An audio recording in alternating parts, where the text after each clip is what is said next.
I have 3 possible suspects for the murder of my Philadelphia brother, rest in peace, Kobe Bryant. I have 3. Number 1, and these are in no order. No suspect is of more interest than the other. These are in no particular order. You are listening to the Prince of Pan-Africanism somewhere within the ghettos of North Central Philadelphia. The NBA, as a multinational corporation, is a suspect in Dr. Umar's investigation. The National Basketball Association is a suspect in Dr. Umar's investigation. National Basketball Association is my first suspect. My second suspect is the pharmaceutical industry. The pharmaceutical industry. The pharmaceutical industry. The pharmaceutical industry is my second suspect. And my third and final suspect, and all of this can change based on the information. Investigations are a work in progress. It's like a psychological evaluation. I might think your son got a reading problem, but more information might show me that it's trauma. I might think your son got trauma. More information might show me it's an attachment problem. All investigations are works in progress. Suspect number 1, the National Basketball Association. Suspect number 2, the pharmaceutical industry. Suspect number 3, who is Dr. Umar's third and final suspect in the Kobe Bryant assassination. The Rockefeller Council on Foreign Relations and Trilateral Commission. The Rockefeller Council on Foreign Relations and Trilateral Commission. Oh yes. I repeat my 3. The NBA, the pharmaceutical company, and the Rockefeller Trilateral / CFR. The Rockefellers have the CFR has the Trilaterals. Those are my 3 suspects. Let me explain why. They're all equally suspicious right now, and they could have colluded. They're all equally suspicious right now, and they could have colluded. They're all equally suspicious right now, and they could have colluded. The NBA, the pharmaceutical industry, and the Rockefeller CFR and Trilaterals. You ask me, why do I repeat certain comments certain times?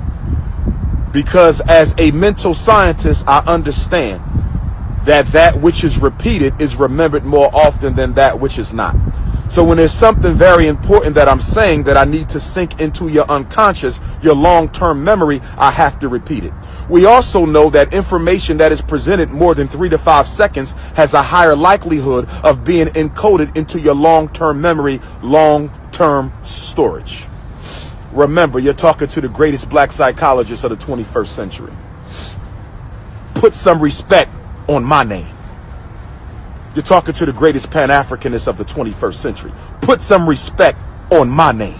You're talking to the greatest black school psychologist, Pan-Africanist, orator of the 21st century. I know we only 20 years in. We got 80 more to go, but so far, I'm leading.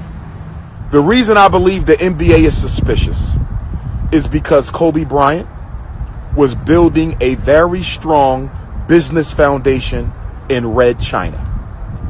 For the last couple of years, Kobe Bryant has been building a very powerful business foundation in Red China. As you know, America can't stand China because China is the only country America cannot beat in a straight up war. America has been trying to destabilize China. That's why you got bird flu and all these other flus. They keep popping up on the Chinese people to disrupt the society in order to sabotage the Chinese economy. America can't stand China. The only reason why the NBA is over there having games is they're trying to use the NBA as a velvet glove for the iron fist of white capitalism to try to get in and destroy from within. I said the reason the NBA is having games in China is because that is a front for the United States power structure so that they can get in and destroy from within. And the other reason why the NBA is having games in China is because Kobe Bryant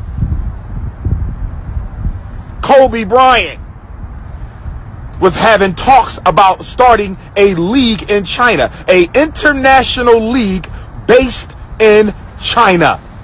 Do you know how much money the NBA would stand to lose if Kobe Bryant starts his own league and is based in China?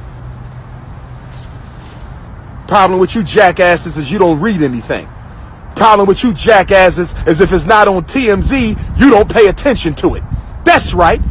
Kobe Bryant, one man, was more popular in the most populated country in the world than the entire NBA and all its teams put together. Kobe Bryant was a god in China.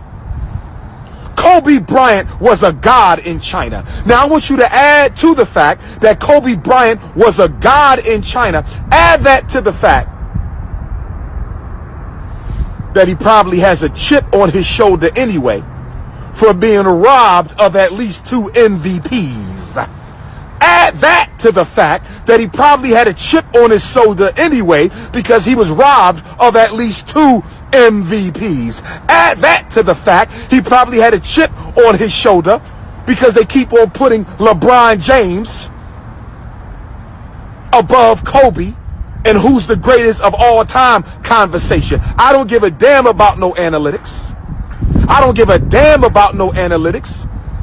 And I love and support and respect LeBron James, but he cannot tie Kobe's shoestrings. No disrespect to King James. You are not on Kobe's level. No disrespect to King James. The only reason why they leave Kobe out of that conversation is because an alleged charge of sexual improprieties that we're not going to get into. That's right. Kobe Bryant's business ventures posed a threat to the NBA's success. Kobe Bryant was more popular in China than everybody else put together. That's the point that I'm making. Kobe Bryant's business activity as a retired NBA athlete was not your usual investments for a retired NBA player. Kobe Bryant was on some next level shit, brothers and sisters. Kobe Bryant was on some next level shit, brothers and sisters. A lot of our NBA players, they retire, they get a restaurant, get a nightclub, get a clothing company, open up a couple small businesses. Ain't nothing wrong with that. Kobe Bryant was on some next level shit. He wasn't on no small time business. Kobe Bryant was investing in legal companies globally, video game development, international sports leagues.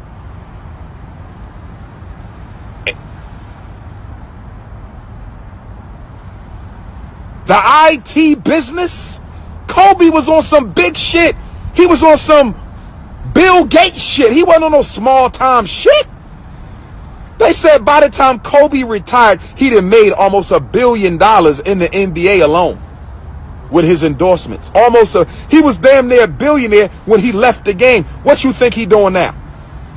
He got a damn Hollywood production company.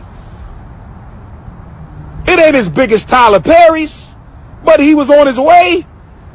Kobe Bryant was investing in animation. You know how much money they make off of animation? Excuse me, Avatar? Excuse me, Star Wars? Do you realize some of the biggest films in American history, global history, were animated films? And are you aware that China is the heaven for animation? The Chinese IT business corners the market when it comes to animation. Kobe was moving silently, but moving powerfully.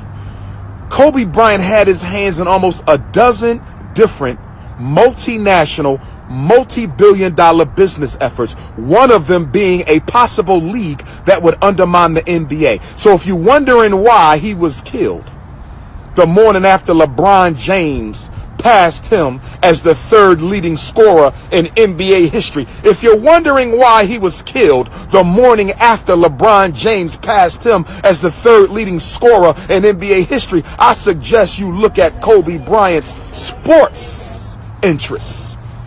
I suggest you look at Kobe Bryant's ideas to start an international basketball league with Chinese corporations as a partner.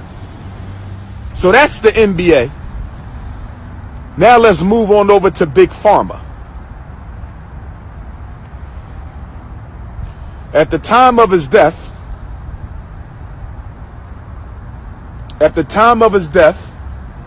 Kobe was in the process. He was in a legal battle with a very large pharmaceutical company over the rights